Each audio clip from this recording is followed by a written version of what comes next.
Hey guys, to everybody's surprise, update 10 did actually get postponed for next week, and instead of getting an update, we got something really small of an update with some balancing, I guess, on the quirks and stuff like that, since when the quirks were introduced last week, they were very one-sided. So a lot of people have been asking, how do the quirks look right now? How do they fare with each other and whatnot? So I got all of the list with the stats of the new quirks, and I made a tier list. Now, the tier list is not exactly 100% too hard, so don't really take everything according to the tier list, but we'll jump right into it. We're gonna see every single one of the quirks and how they look, including mythic quirks.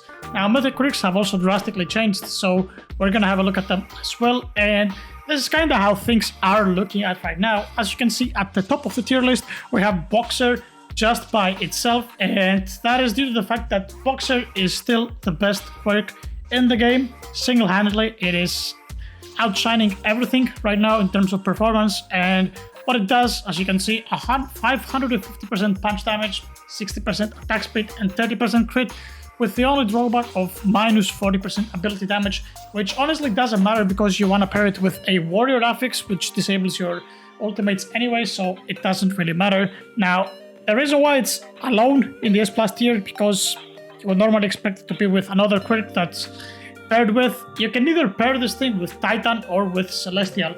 Obviously, Boxer Celestial will test a little bit higher than Boxer Titan on bosses, so if you care strictly about boss damage, go with Celestial. Celestial gives only 80% boss damage, surprisingly, and 30% crit, but it does seem a little bit underwhelming on eye, and it's actually extremely good.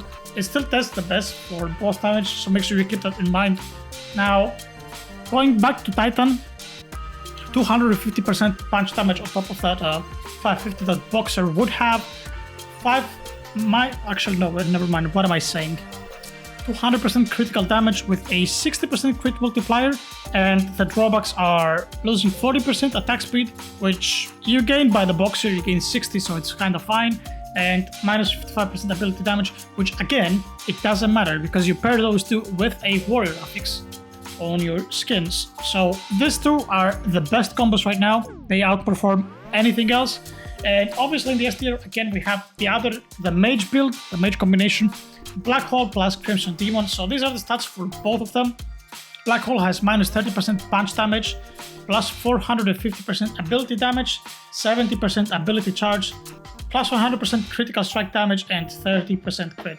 Now, Crimson Demon is literally your huge ability damage amplifier. 900% is literally twice as much as the Black Hole.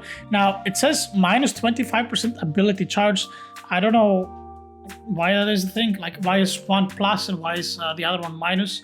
I guess Black Hole still keeps this thing that it used to have, like slower ultimates but more damage in a sense, and it has 30% crit, so you want to pair Crimson Demon with Black Hole, obviously.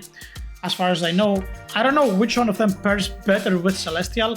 I could actually check it, but I'm gonna make a different video discussing every single one of the combinations in terms of like damage output. So yeah, these two, combine them together, or either of the two with Celestial. Now moving on to some of these mythical quirks that a lot of people are asking, obviously, because there's players out there that don't really support cosmic only quirks in their teams. Giant, 200% punch damage, 50% critical damage, and 25% critical strike chance, with a minus 20% attack speed. So it is basically a smaller version of Titan. It always was, but retains the same line. Now, Assassin plus 50% more damage, plus 20% attack speed, 20% crit. It is like a mini version of Celestial of sorts, with just the extra attack speed added.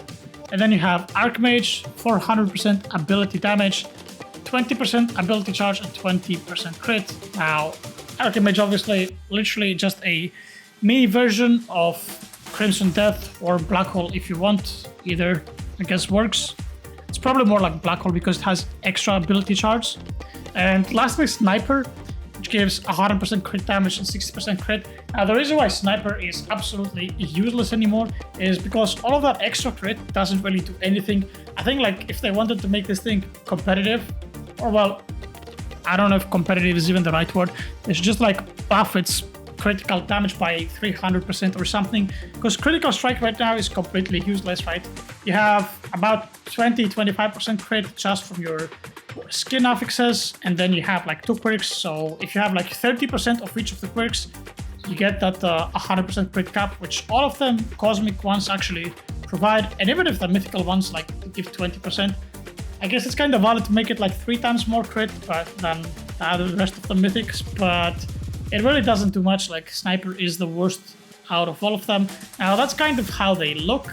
Let me just real quick check. I actually did not check that prior to the video. So I guess we have some changes as well to the affixes. Not entirely sure, but we're just gonna check them yet again. So as you can see, the Ancient Magus one, minus 15% punch damage, gives 30% crit. Actually, it's even more than 20% that I thought in 2025.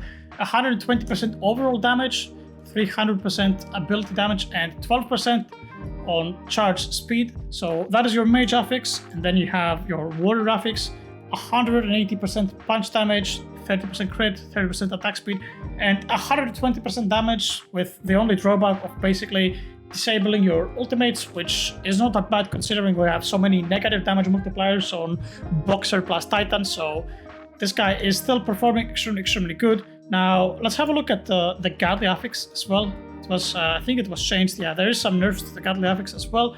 120% damage and crit, so equal to the other two, and just 24% boss damage instead of everything else the rest of both of those quirks are giving. And Perfection right now looks also pretty much a little bit more underwhelming, just 90% damage, a little less crit, and attack speed instead of boss damage. So that's kind of how the quirks and the affixes fare right now. That's all the balancing, as I said. So it really just comes down to what you want. If you want boss damage, Celestial is still the way to go with Boxer. But yeah, highest performing quirk right now is Boxer by far. Black Hole plus Crimson Death really failed it. But the thing is that the way like they work is like kind of different. Like obviously, Punch build is gonna give you just a very constant DPS that's like the same, doesn't really spike at all.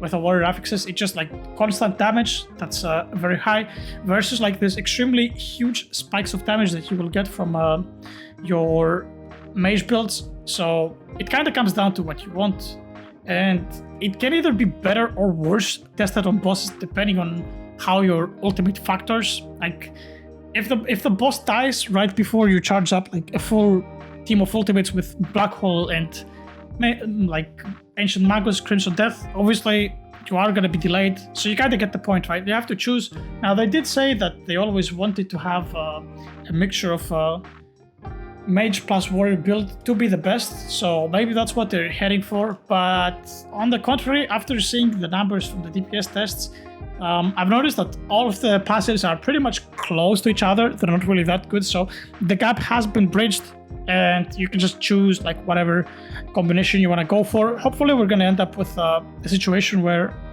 you do actually use both, depending on whether your unit is supposed to be a mage or a warrior unit. And by that I mean, essentially you have to check how fast your unit casts its ultimate. If the unit has a quick ultimate animation, you want to go with mage. If it has a slow attack animation, you want to go with warrior.